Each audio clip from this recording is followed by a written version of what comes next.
نام سنا ہوگا محمود غزنوی اور ایاز کا، ان کا باہم محبت کا رشتہ بہت گہرا تھا۔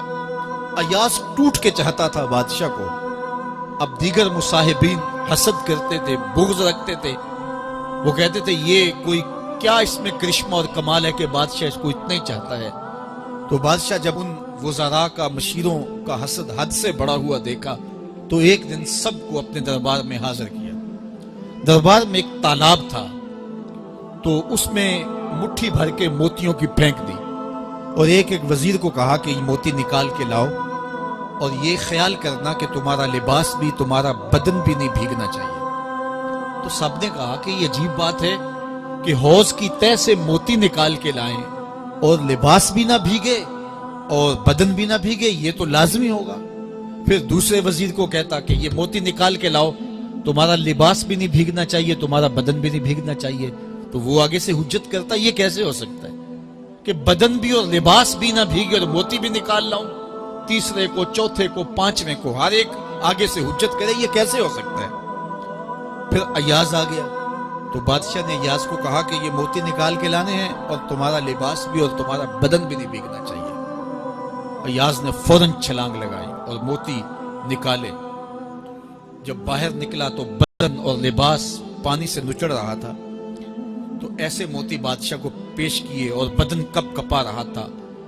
تو بادشاہ بڑے غصے سے کہا کہ ایاز تمہارا بدن بھیگ گیا، تمہارے کپڑے بھی بھیگ گئے، میں نے کہا تھا لباس بھی نہیں بھیگنا چاہیے، کپڑے بھی نہیں بھیگنے چاہیے۔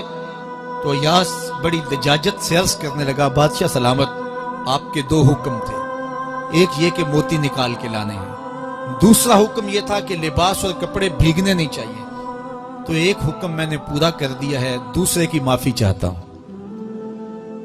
تو صاحب، اللہ نے حضرت انسان کے سینے میں جذبات کا ایک جہاں آباد کیا ہے، شیطان کو بھی انسان کے پیچھے لگا دیا اس کی آزمائش کے لیے، اس کے امتحان کے لیے۔ نفس بھی اس کے اندر موجود ہے، اور دوسری جانب اس کو گناہوں سے منع بھی کیا اور نیکی کی تلقین بھی کی۔ اب کتنی مشکل زندگی ہے حضرت انسان کی، آئی جان شکنجے اندر جویں ویلنے دے وچ گنا، کتنی مشکل زندگی ہے۔ خواہشیں ہیں کہ آوارہ ہیں، آرزویں ہیں کہ بے قابو ہیں، اور دوسری جانب اللہ کا حکم ہے۔ اب کیا کرے؟ تو گناہ کرنے کے بعد پھر اللہ کے حضور توبہ کر لے، جو ممرزد ہو جائے تو اس پر اکڑے نہ اور اس پہ مصر نہ رہے، اس پہ اصرار نہ کرے، بلکہ فوراً اللہ کے حضور توبہ کرے۔ گناہ کرنے کے بعد بندہ جب توبہ کرتا ہے، التائب من الذنب کمن لا ذنب لہ، تو وہ ایسے ہوتا ہے جس طرح اس نے گناہ کیا ہوا ہی نہیں۔ بندہ 100 بار گناہ کر کے توبہ کرے، اللہ 100 بار معاف فرما دے۔ وہ کریم ہے، 70 ماؤں سے زیادہ پیار کرتا ہے۔ تو بندے اس کی دہلیز پہ جب توبہ کرتے ہیں، رجوع کرتے ہیں اور اس سے معافی مانگتے ہیں، تو وہ یہ نہیں دیکھتا کہ یہ گناہ گار کتنا بڑا ہے، وہ یہ دیکھتا ہے کہ یہ میری دہلیز پہ آیا ہے اور اس کے ما قبل کے سارے گناہ معاف بھی کرتا ہے، بلکہ گناہوں کو بدل کے نیکیوں میں بھی تبدیل کر دیتا ہے۔ آئیے اب قرآن مجید میں ان لوگوں کی کہانی بھی پڑھیے جو اپنی زندگی کو اپنے مالک کے نام لگا چکے ہیں، اور ان سے اگر کوئی معاملہ سرزد ہو جاتا ہے تو وہ کس قدر اللہ سے ڈرتے ہیں۔ والذین یؤتون ما آتوا وقلوبہم وجلہ انہم الی ربہم راجعون۔ فرمایا کہ وہ لوگ جب ان سے کوئی خطا سرزد ہو جاتی ہے، کوئی گناہ ہو جاتا ہے، تو ان کے دل لرز جاتے ہیں، خوف خدا سے وہ کانپنے لگ جاتے ہیں۔ انہم الی ربہم راجعون، تو وہ اپنے رب کی طرف رجوع کرنے والے ہوتے ہیں۔ اگر ان سے کبھی کوئی گناہ سرزد ہو جائے، ان سے کوئی غلطی سرزد ہو جائے، تو پھر اس پہ ضد نہیں کرتے، اس پر مصر نہیں ہو جاتے، اس پر حجتیں اور دلیلیں نہیں لاتے، بلکہ وہ کیا کرتے ہیں؟ فوراً اللہ کے حضور رجوع کرتے ہیں اور معافی مانگتے ہیں۔ اور اللہ کو یہ بہت پسند ہے کہ کوئی مجھ سے معافی مانگے، اور اللہ انہیں معاف کر دیتا ہے۔ اللہ اکبر۔ حضرت عبداللہ ابن مسعود رضی اللہ تعالیٰ عنہ فرماتے ہیں کہ مومن کی یہ شان ہے کہ جب وہ گناہ کر بیٹھے تو وہ یوں محسوس کرتا ہے جس طرح پہاڑ تلے آ گیا، یہ اس کی کیفیت ہے کہ گناہ کرنے کے بعد، نافرمانی کرنے کے بعد اس کا دل لرز اٹھتا ہے۔ وَقُلُوبُهُمْ وَجِلَةٌ، تو حضرت عبداللہ ابن مسعود فرماتے ہیں یوں محسوس کرتے ہیں جس طرح پہاڑ تلے آ گیا ہے اور پہاڑ ابھی گر جائے گا اور انہیں کچل دے گا، تو وہ جلدی جلدی تلافی کرتے ہیں، توبہ کرتے ہیں، رجوع اللہ کرتے ہیں تاکہ ہمارا گناہ معاف ہو جائے۔ اور منافق کی مثال بھی بیان کی گئی، جب وہ گناہ کرتا ہے تو یوں محسوس کرتا ہے جیسے بدن پہ مکھی بیٹھی تھی، ہلکے اشارے سے اڑا دی۔ سویر سے لے کر شام تک کتنی بار ہم اپنے بدن پہ بیٹھی مکھیاں اڑا دیتے ہیں اور ہمیں شام کو یاد بھی نہیں ہوتا کہ یہ عمل ہم نے کتنی بار کیا ہے۔ میں اور آپ اپنے اندر اتر کر کے دیکھ سکتے ہیں ہماری کیفیت باطن کیا ہے۔ نمازیں چھوڑی، جھوٹ بولا، غیبت کی، چغلی کی، کسی کا دل دکھایا، کسی کو تکلیف دی، گالی گلوچ کیا، سب و شتم کیا، سویر سے شام تک کیا کیا گناہ کیے، کبھی خیال بھٹکے، کبھی سوچیں آوارہ ہوئیں، کبھی نگاہوں نے بدکاریاں کی، کبھی زبان نے جرم کیے، اور شام کو ہمیں یاد بھی نہیں ہوتا کہ آج ہم نے کیا کیا جرائم کیے، آج ہم نے کیا کیا گناہ کیے۔ اگر ہماری یہ کیفیت ہے تو یہ عملی نفاق ہے کہ بدن پہ مکھی بیٹھی اور اڑا دی۔ اور اگر ہماری کیفیت یہ ہے کہ گناہ کے بعد یہ محسوس ہوتا ہے کہ ہم پہاڑ تلے آ گئے اور اللہ کی ناراضگی ہم نے مول لے لی اور جلدی جلدی توبہ کر کے رجوع کرنے کی جانب بڑھتے ہیں، تو پھر مبارک ہو، نہیں تو مجھے اور آپ کو اپنا محاسبہ کرنا چاہیے۔ ہمارے دلوں پر زنگ چڑھ گئے ہیں اور ہماری کیفیت یہ ہو گئی ہے کہ گناہ کرنے کے بعد بھی ہم ڈٹے رہتے ہیں، جبکہ زندگی اصحاب رسول کی دیکھیے ان سے بھی کبھی کوئی خطا سرزد ہو جاتی تو وہ فوراً اس گناہ کی تلافی کے لیے حضور کی بارگاہ میں حاضر ہو جاتے۔ حضرت ابو لبابہ رضی اللہ تعالیٰ عنہ نے اپنے آپ کو مسجد نبوی ہوا تو پھر حضور کے ہاتھوں سے اپنے آپ کو انہوں نے کھلوایا۔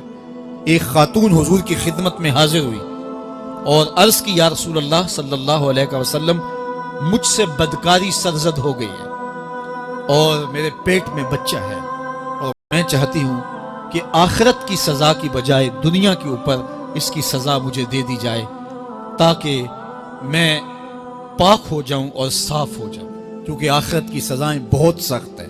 اللہ کے محبوب علیہ السلام نے جبریل امین سے ایک دن پوچھا تھا مجھے جہنم کے عذابوں کا ذکر سناؤ، تو عرض کی یا رسول اللہ صلی اللہ علیہ وسلم، سب سے ہلکا عذاب، اخف العذاب، ہلکا ترین عذاب یہ ہے کہ جہنمی کے پاؤں میں آگ کے جوتے رکھے جائیں گے، باقی اس کے پورے بدن پہ آگ نہیں ہوگی، صرف آگ کے جوتے اس کو پہنائے جائیں گے، لیکن اس کی حدت، گرمی اور شدت اتنی ہوگی، یغلی منہما دماغہ، اس کی شدت سے اس کا دماغ پگھل کر ناک اور کانوں کے ذریعے سے باہر آنا شروع ہو جائے گا۔ یہ سب سے ہلکے عذاب کی کیفیت ہے، اور جو عذاب سخت ہیں الیاذ باللہ، اللہ تعالیٰ قرآن مجید میں فرماتا ہے ثم لا يموت فیہا ولا یحیا، اس بڑے عذاب کا ذکر کیا جو جہنمیوں کو دیا جائے گا، فرمایا اس عذاب کی کیفیت یہ ہوگی بندہ نہ جیے گا نہ مرے گا۔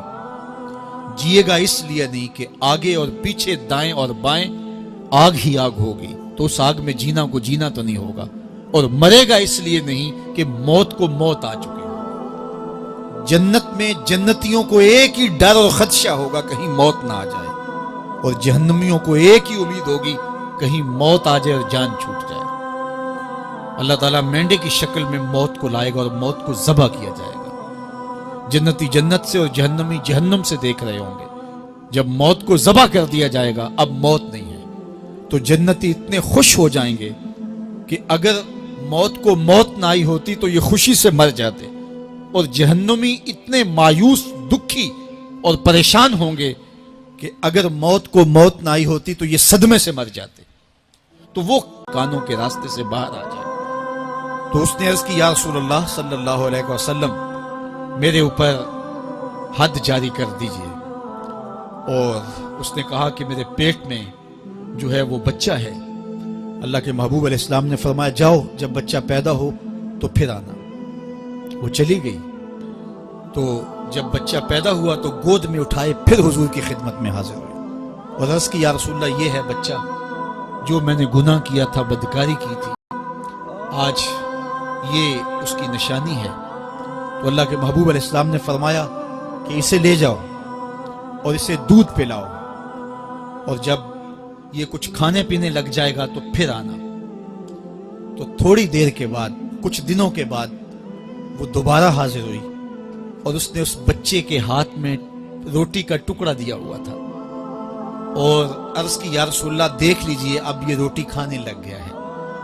اللہ اکبر۔ تو اللہ کے محبوب نے فرمایا انہیں لے جاؤ اور جا کے انہیں سنسار کر دو۔ اس کی یہ حد بنتی تھی، اس کو سنسار کیا اور اس نے خود یہ سزا اپنے لیے قبول کی۔ مائز ابن مالک اسلمی عرض کی یا رسول اللہ طہرنی، مجھے پاک کر دیجئے۔ میرے حضور نے فرمایا جاؤ اللہ سے معافی مانگو۔